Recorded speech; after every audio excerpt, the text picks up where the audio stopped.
So our first speaker is Sam Seppert from Vanderbilt University, and he's going to talk to us about semistability of cubulated groups. Thanks very much to the organizers for inviting me. Okay, so without any further ado, the main theorem, which is pretty much the same as the title. It says that cubulated groups are semi-stable at infinity. So let's break this down.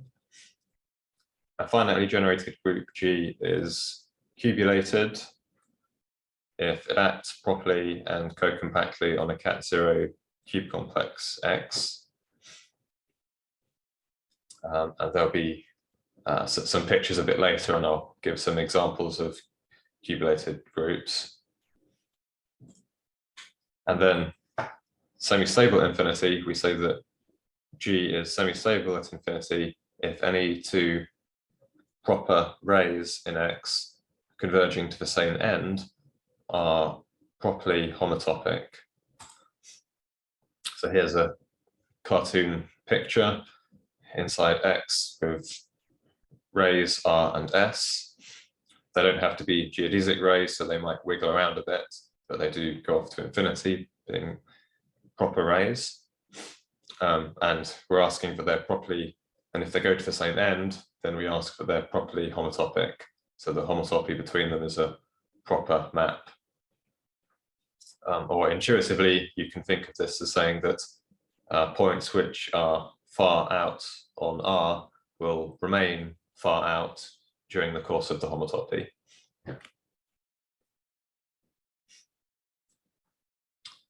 And the way I've defined this here is with the space X being the cube complex.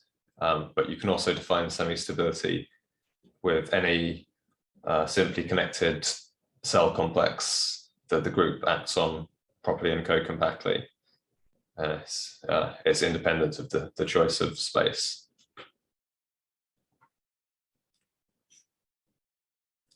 So some background and facts about semistability. We have that it is a quasi-isometry invariant for the group. And there are many examples, groups known to be semi-stable. So hyperbolic groups, one example. There are lots of names mentioned there. You have to combine work of a number of people to show this for hyperbolic groups. Artin and Coxeter groups, also semi-stable, as are one-related groups. And there are many other examples I could add to this list. However, there are some open questions relating to semistability as well. So it's unknown whether all cat0 groups are semi-stable at infinity. And you can think of my result as being something which goes in this direction. Cubulated groups, of course, are a subclass of the cat0 groups. And I say in brackets, but actually even kind of more is open here. It's unknown whether all finitely presented groups are semi-stable at infinity. The only examples of non-semi-stable groups we have are ones which are non-finitely presented.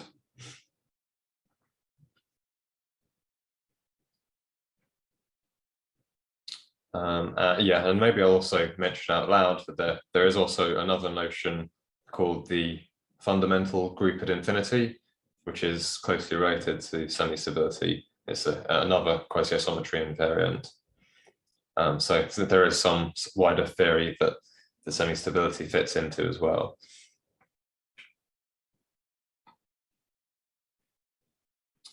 Okay, so that's some background about semistability. Let's go back and talk a bit about cubulated groups now. So I won't give a definition in this talk for cat-zero cube complex, but I do want to give some examples of cubulated groups here. In case people haven't seen them before, this should convince you that it is an interesting class of groups. So perhaps the most basic examples would be free groups and abelian groups. Surface groups provide more examples. And then a much harder example, you have finite volume hyperbolic three-manifold groups. Right angles, Artin, and right angled Coxeter groups. And small cancellation groups.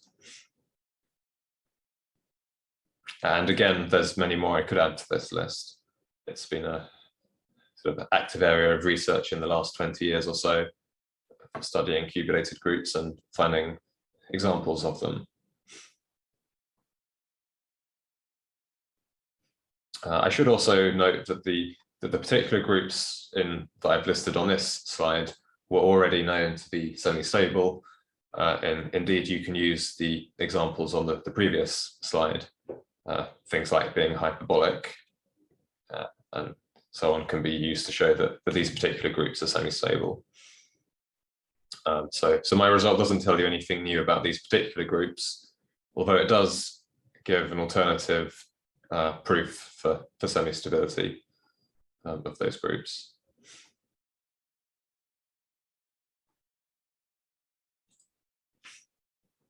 Okay, I want to talk now a bit about a specific cubulated group. So this is z squared acting on the square tiling of the plane as shown. And I want to use this simple example to introduce some terminology that I'll need for the next slide. So first we have something called a hyperplane, which is shown in red. And this cuts the cube complex into two half spaces. So in this example, it's just one half space above the red hyperplane, the other below the red hyperplane. And we can denote one of these half spaces by drawing a little arrow pointing away from the hyperplane. So H1 here is denoting the half space above the hyperplane. And then we usually write a star to denote the opposite half space. So H1 star is the half space below the hyperplane here. And then here are some other examples of hyperplanes and half spaces. So for this example, all of the hyperplanes are just going to be either vertical or horizontal lines which pass through the middles, the centers of the squares. So these are some other examples, H2 and H3. And then we say that half spaces are transverse if their bounding hyperplanes intersect. So H1 and H3 have bounding hyperplanes that intersect at a single point over here. So H1 and H3 are transverse. And in this case, we call the intersection a quarter space. So here, H1 intersects H3 is the region in the top right of the diagram. And it really looks like a quarter plane. Also note that a pair of intersecting hyperplanes will split the space into four quarter spaces, the four complementary regions.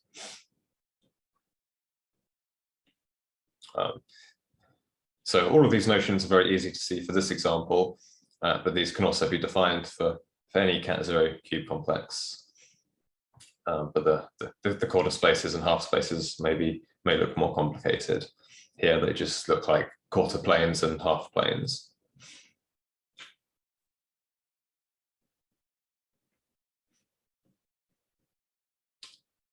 Okay, so in order to prove that cubulated groups are semi-stable, I go via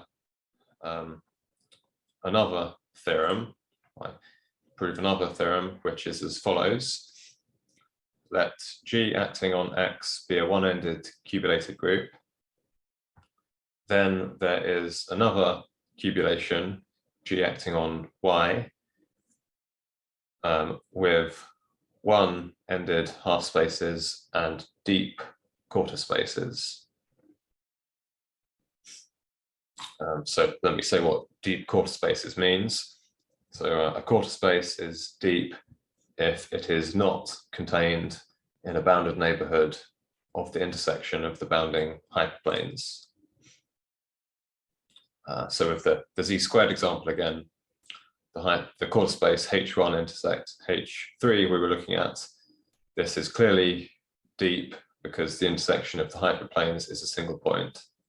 It's not, the quarter space is not contained in a bounded neighborhood of that.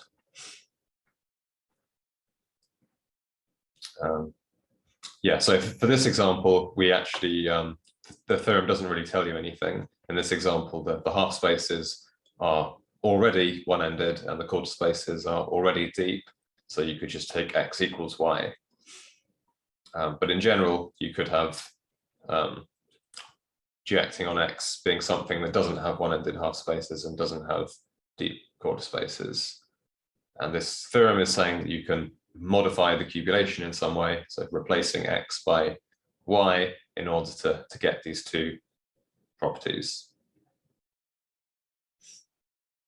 And we'll use these properties in the proof of semistability a bit later. But before I talk about the proof of semistability, I want to say a little bit about the ideas that go into proving this theorem. So this requires another theorem. So this is a well-known theorem about cat-zero cube complexes. So if X is a cat-zero cube complex, then X is determined by the poset of its half spaces with respect to inclusion, plus the data of which half spaces are bounded by the same hyperplane. So put another way, if you give me the poset of half spaces, but just as an abstract poset, so I don't know what the half spaces look like, I just know what the inclusions are. And if you tell me which pairs of half spaces correspond to the same hyperplane, then from this abstract data, I can reconstruct the original cube complex X. Yeah, so this is a very fundamental result in cat-zero cube complexes. It basically tells you that you can, everything about the geometry of the cat-zero cube complex is captured in this combinatorial data about the poset of half spaces. You have, yeah, these different viewpoints to understand the cube complex. And we use this for the theorem on the previous page. So the strategy to make quarter spaces deep, to modify the cubulation to make them deep, is instead of modifying the cube complex directly, I instead want to modify the poset of half spaces. And the way I do this is kind of the naive thing. So we want to make quarter spaces deep, or in other words, we want to remove the quarter spaces which are not deep, and we refer to those as shallow quarter spaces. So if we have a shallow quarter space, H1 intersect H2, shown on the left, so it's in a bounded neighborhood of the intersection of the hyperplanes. then we want to remove this shadowed quarter space, and we will do this literally by pulling the half spaces H1 and H2 apart, as shown on the right, so that then the shadowed quarter space no longer exists. And this modification can be described on the level of the poset of half spaces. You can think of it as adding an extra inclusion into this poset. You're saying that now the half space H2 is contained inside the half space H1 star, whereas it wasn't before. So this is the way that we modify the poset of half spaces. And as I was saying, after modifying the poset, you can then reconstruct a modified cube complex sort of using this theorem. And okay, that there is some work to then show that you still get a cubulated group, and that the cube complex you have really does have only deep quarter spaces. But this is the idea.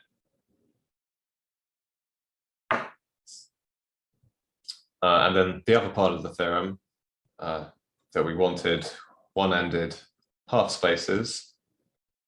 This goes by a similar idea. Again, we want to modify the poset of half spaces to achieve this property. But the modification in that case is a bit more involved, so I won't discuss it in this talk.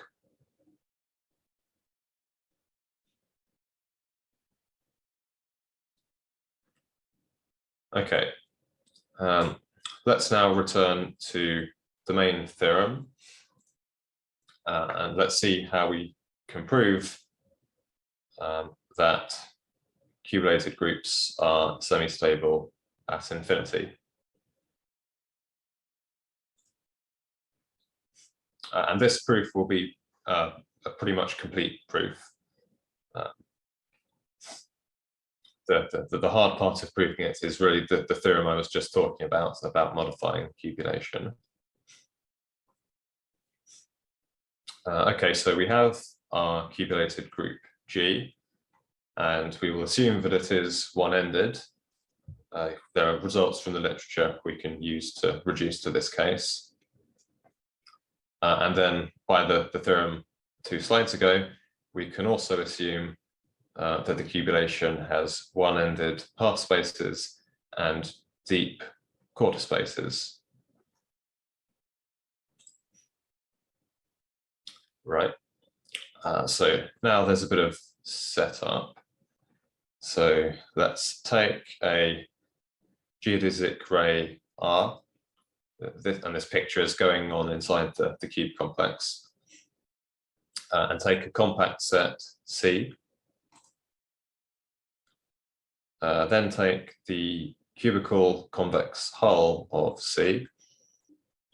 So this is the smallest convex subcomplex that contains C, and again it will be compact.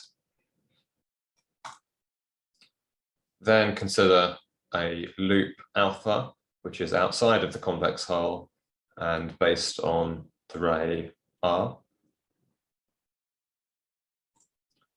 And then take a larger compact set E.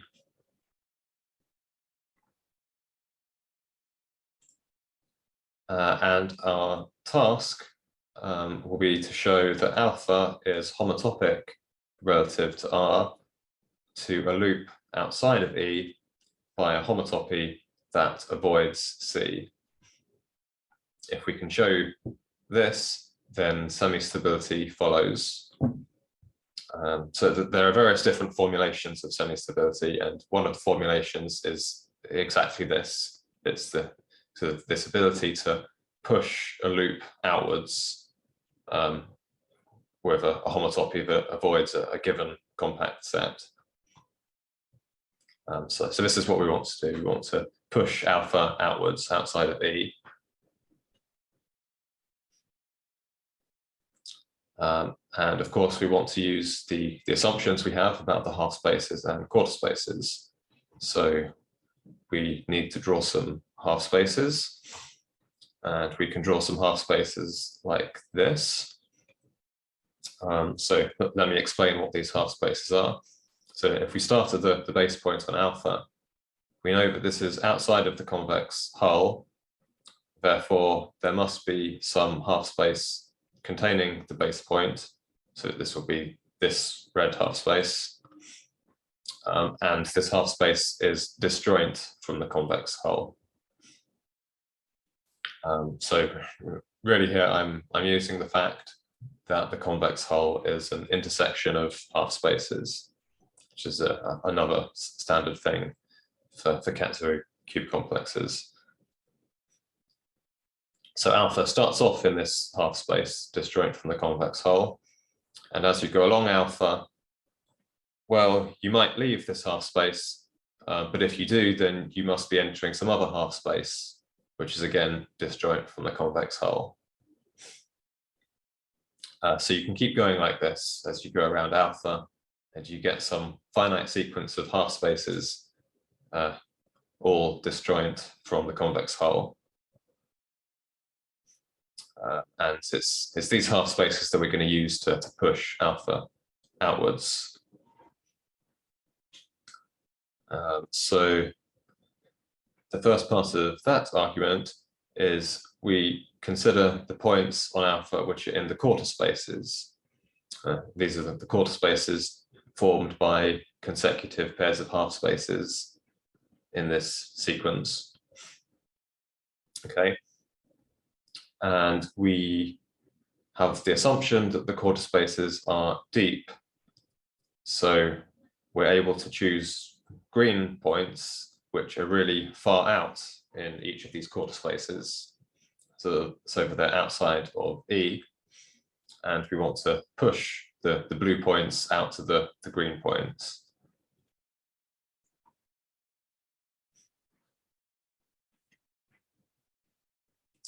And then the next thing we want to do is if we consider the two green points on the left, say, these are consecutive green points, so they're both contained in one of our half spaces, so in this red half space. And our other assumption tells us the half spaces are one-ended. So from that, we deduce that there exists some path joining these two green points, and it's a path which is in the half space, and we can choose it to be really far out in the half space so that it avoids the set E, like this.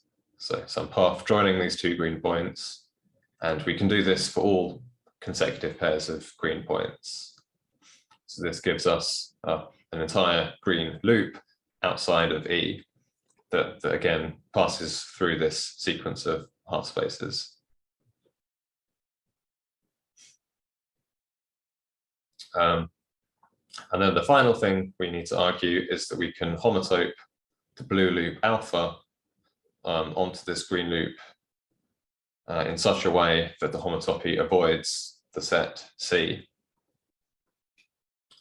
And this is easy to do at this point. We can, for each point on alpha, we can take a corresponding point on the green loop, and we can just join them by a geodesic. And we know that this geodesic must lie inside one of the red half spaces, because half spaces are convex. So our homotopy will be to just push all the points on alpha out along these geodesics onto the green loop. And this homotopy will stay inside the union of the half spaces, so it will avoid the original compact set C. And that's what we wanted. So that's pretty much the whole proof that cubulated groups are semi-stable at infinity. Thanks for listening. Thank you very much. Do you have any questions to Sam? Any questions?